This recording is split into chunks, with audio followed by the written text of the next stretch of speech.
one password to rule them all. That was the promise of single sign-on. But for hundreds of organizations, that convenience became the doorway attackers were waiting behind. The hacking coalition ShinyHunters didn't rely on technical exploits. Their weapon was social engineering, stealing credentials, abusing the systems organizations trusted most. They didn't have to. They targeted the one system everything depended on, identity portals from Okta and Microsoft Entra.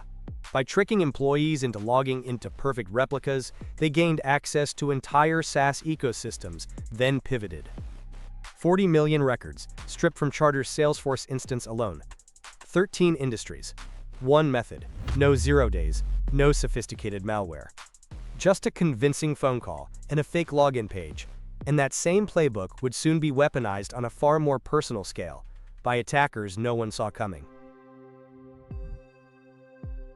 While industrial-scale campaigns targeted thousands, a different ring perfected something more intimate.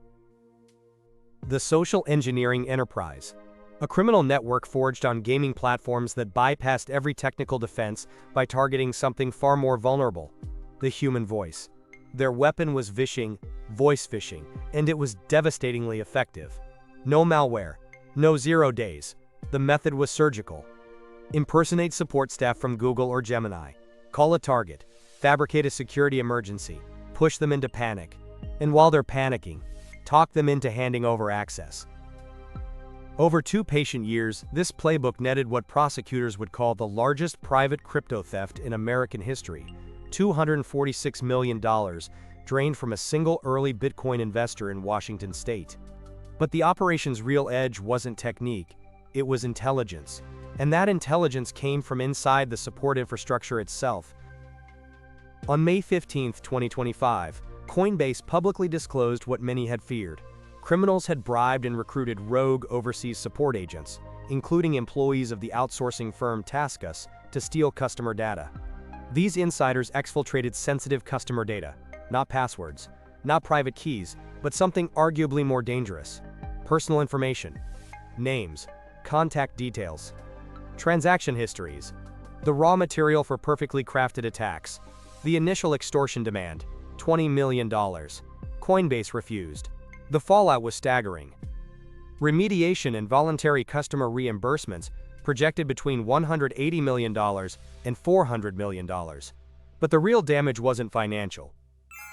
The attackers now held stolen data on a subset of Coinbase's monthly transacting users, pulled from inside the very systems meant to protect them. A customer database turned into a hit list. Data alone was never the goal. It was ammunition, and with this blueprint, the attackers were about to show just how far a phone call and a stolen dossier could take them.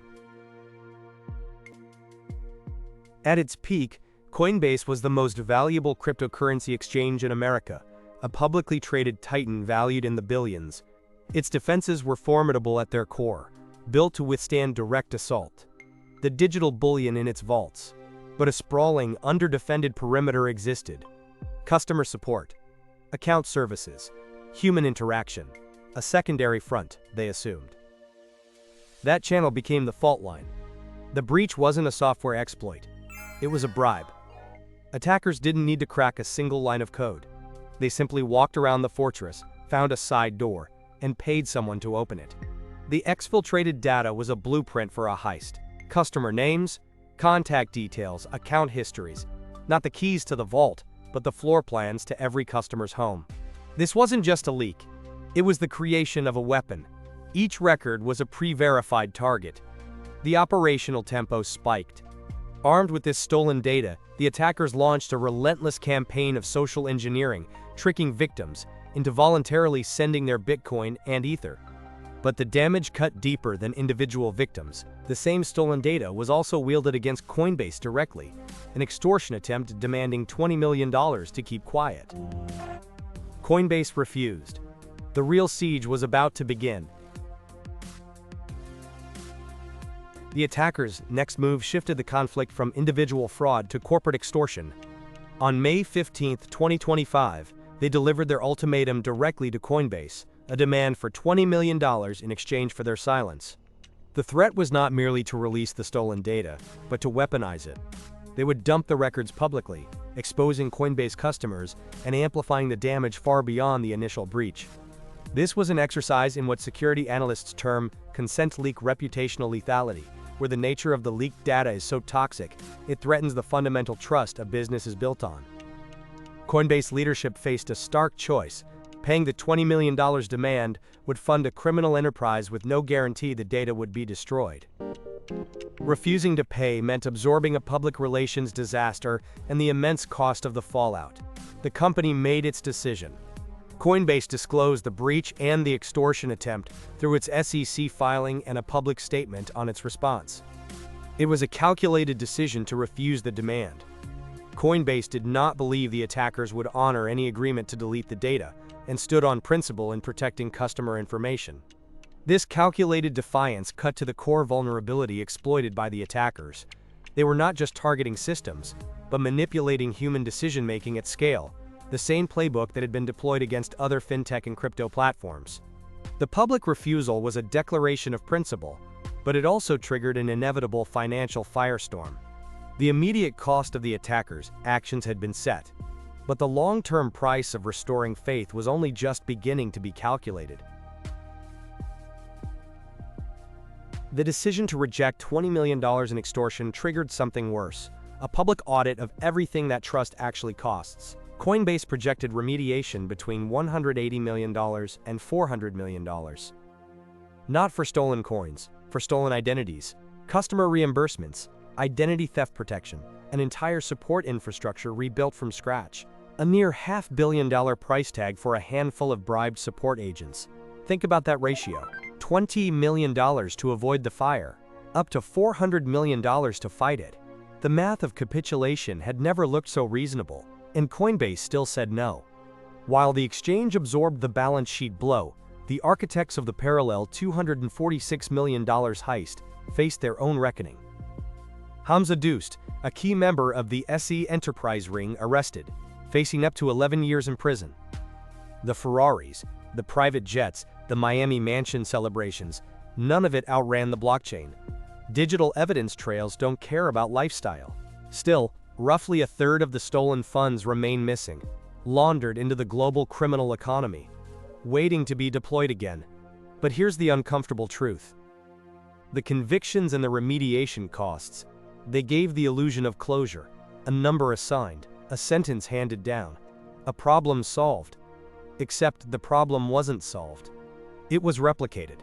The same social engineering playbook was already scaling, targeting other major platforms across industries. The Coinbase breach wasn't an isolated failure. It was a field test.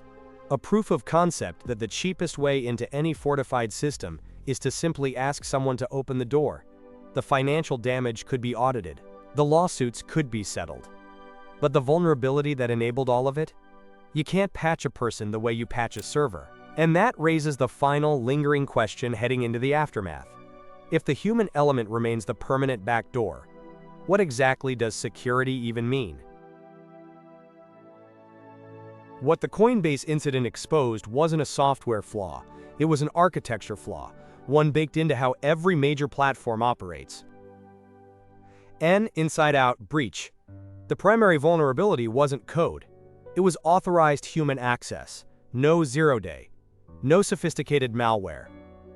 Just a compromised agent inside the support workflow, looking up customer data they were never meant to weaponize. The attackers didn't break in, they were invited. And here's the strategic blind spot that enabled it. Companies pour millions into phishing resistantum, EFI endpoint detection, zero-trust architecture, fortifications built for external siege. But almost none adequately model the threat of a corrupted insider holding legitimate credentials and a customer lookup tool. The fortress walls are high. The front gate? Staffed by a low-paid contractor with access to everything. The necessary defense framework must treat the human support channel as what it actually is: critical infrastructure. That means strict data access segmentation. Agents see only what their immediate task demands, nothing more. It means real-time anomaly detection, flagging unusual lookup patterns before exfiltration begins. And it demands leadership internalize a brutal truth. Extortion does not end with payment. Trust is a system to be engineered, not an assumption to be made. The projected cost, up to $400 million, wasn't for a technical failure. It was the price of treating human systems design as an afterthought. The future of corporate security rests on validating the integrity of this channel as aggressively as any software patch. Before we conclude, this analysis is educational only and does not provide exploit instructions. But the question lingers for every security leader watching this. If your entire defense ultimately rests on the ethics of a contract worker on the other side of the planet, what is your true cost of security?